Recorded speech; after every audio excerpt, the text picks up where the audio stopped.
तो ये भारत को क्रेडिट जाता है कि अगर 10 साल पहले वो 11 नंबर पे थे तो आज 5वें नंबर पे हैं। तो हसीना वाजिद जो हैं वो 3 साल के बाद पहुंची हैं, भारत का दौरा कर रही हैं।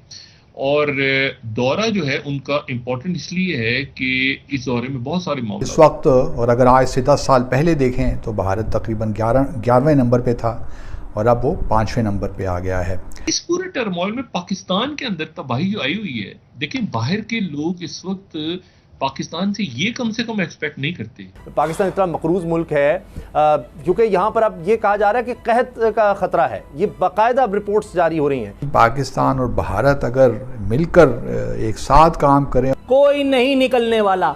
लोगों के हौसले परवाज कर चुके हैं, ये सब जिंदा लाशें बनकर के चुपचाप बेचारे घसीट रहे हैं। सबसे बड़ा मुल्क हो जाएगा, चीन से भी आगे निकल जाएगा। इनकलाब इन तरह के माशरों में, लूले लंगड़े माशरों में नहीं आता। इनकलाब को अपनी एक सिमत तय करनी पड़ती है। कौन क़यादत करेगा हमारे मुल्क में?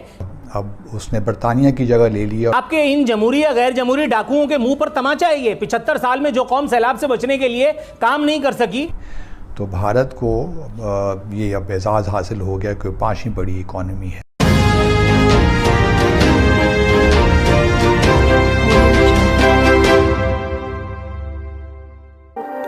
भारत के लोगों को बहुत बहुत मुबारकबाद।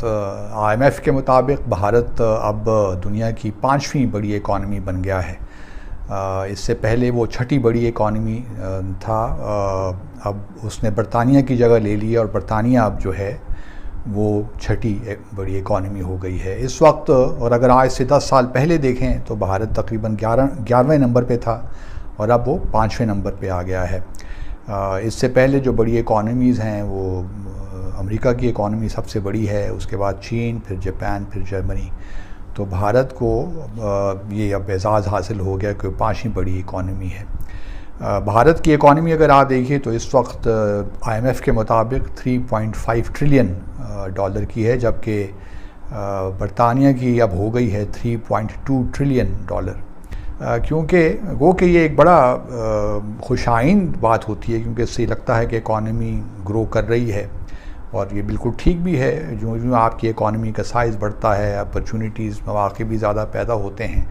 तो ये भारत को क्रेडिट जाता है कि अगर 10 साल पहले वो 11 नंबर पे थे तो आज 5वें नंबर पे हैं। भारत की जो पॉपुलेशन है, आबादी, वो तकरीबन 1.4 बिलियन है और अगले साल वो दुनिया का जो एस्टीमेट्स हैं सबसे आबादी के लिहाज से सबसे बड़ा मुल्क हो जाएगा, चीन से भी आगे निकल जाएगा। चीन, पाकिस्तान और भारत अगर मिलकर एक साथ काम करें और किसी बाकी जो स्ट्रेटेजिक ऑब्जेक्टिव्स हैं दुनिया के, ग्लोबल, US के अगेंस्ट चाइना, वो सामने ना हो तो कितना एक अच्छा माहौल बन जाए और हमारे लोग कितनी तरक्की करें। मैं जो बात कर रहा था वो ये कि ये आज जो है वो 3 साल के बाद बांग्लादेश की वजीर आजम हसीना वाजिद जो है ये शेख मुजीबुर रहमान की साहबजादी, ये वो उनकी बेटी, जब खानदान को उनका 1975 में जब कत्ल हुआ तमाम खानदान को, ये उस वक्त जर्मनी में थी, इसलिए वो बच गई अपनी शौहर के साथ। तो हसीना वाजिद जो है वो 3 साल के बाद पहुंची हैं, भारत का दौरा कर रही हैं। और दौरा जो है उनका इम्पोर्टेंट इसलिए है कि इस दौरे में बहुत सारे मामला बांग्लादेश के अंदर बहुत सारे इश्यूज चल रहे हैं इस वक्त। गंदम वो भारत से लेना चाह रहे हैं, कनेक्टिविटी के ऊपर बात करना चाह रहे हैं उनके। और ज़ाहिर है जब ये नॉर्थ ईस्ट के अंदर जो मामला, नॉर्थ ईस्ट के अंदर खासतौर पे, लेकिन 5 उनकी रियासतें ऐसी हैं जिनकी सरहदें मिलती हैं बांग्लादेश के साथ भारत की, और उसमें सबसे बड़ी आसाम है। मतलब एक पेचीदा सी सूरत हाल है खित्ते की, तो उसमें ये मुलाकात अच्छा है कि कोई यानी दोनों मुल्कों के दरमियान जो है वो कशीदगी, लेकिन कोई बड़ा मतलब कोई बहुत कोई डायनेमिक चेंज मेरे ख्याल से ना आए इसमें, इस दौर के नतीजे। उसकी वजह ये है कि दोनों मुल्कों के और बहुत सारे इशूज हैं, खित्ते के इशूज ऐसे हैं, तो खासतौर पे जो चाइना का असर वहाँ पे बढ़ रहा है पूरे खित्ते में, चाइना के साथ मामलात कैसे जाते हैं। इस पूरे टर्मोइल में पाकिस्तान के अंदर तबाही जो आई हुई है, देखिए बाहर के लोग इस वक्त पाकिस्तान से कम एक्सपेक्ट नहीं करते कि पाकिस्तान के अंदर जो है इस वक्त मतलब या तो मतलब इलेक्शंस की तरफ मुंह चला जाए, इलेक्शंस भी नहीं जा, मतलब इस वक्त तो खूनी इनकलाब की तरफ जाना है, हमने कहाँ जाना है भाई, हमने लोग तो डूबे हुए हैं, पानी के अंदर, लोग डूबे हुए महंगाई के अंदर। तो मतलब इश्यूज कुछ और हैं, लड़ाई। और ये गेम्स ऑफ थ्रोन, ये जुमला ठीक उन्होंने इस्तेमाल किया, ये हंगर गेम, मैं तो उसको हंगर गेम्स कहता हूँ। ये इंतजार का खेल है, पावर का, इधर से इधर, इधर से इधर, आगे पीछे। ऐसा ही है, आगे भी कुछ नहीं होगा, कोई नहीं निकलने वाला। लोगों के हौसले परवाज कर चुके हैं, ये सब जिंदा लाशें बनकर के चुपचाप बेचारे घसीट रहे हैं, इल्ला के इनको हकीकी गौर नसीब हो जाए। इनकलाब इन तरह के माशरों में, लूले लंगड़े माशरों में नहीं आता।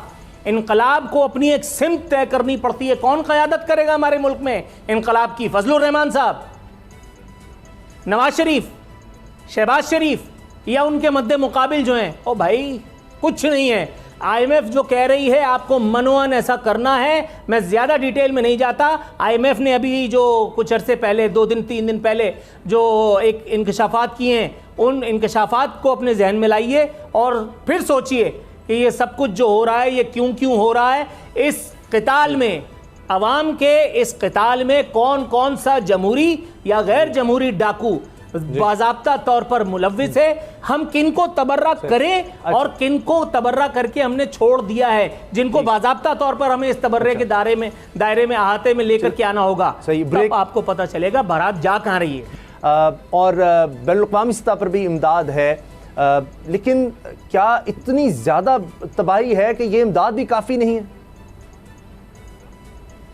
देखें, तबाही और बर्बादी तो बहुत ज़्यादा है और इंफ्रास्ट्रक्चर वहाँ तबाह हो गया है। लाखों जानवर जो हैं वो बह गए, लोगों के घर जो है वो ख़त्म हो गए हैं, लोगों की फसलें तबाह हो गई हैं, लोगों के बागात तबाह हो गए हैं, लोगों के जो घरों में गंदम जमा थी खाने पीने के लिए वो सारी बह गई है।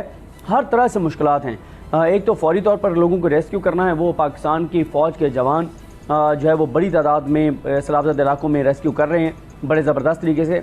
लेकिन उसके बाद जो सबसे मुश्किल मरला है वो उनकी बहाली का है।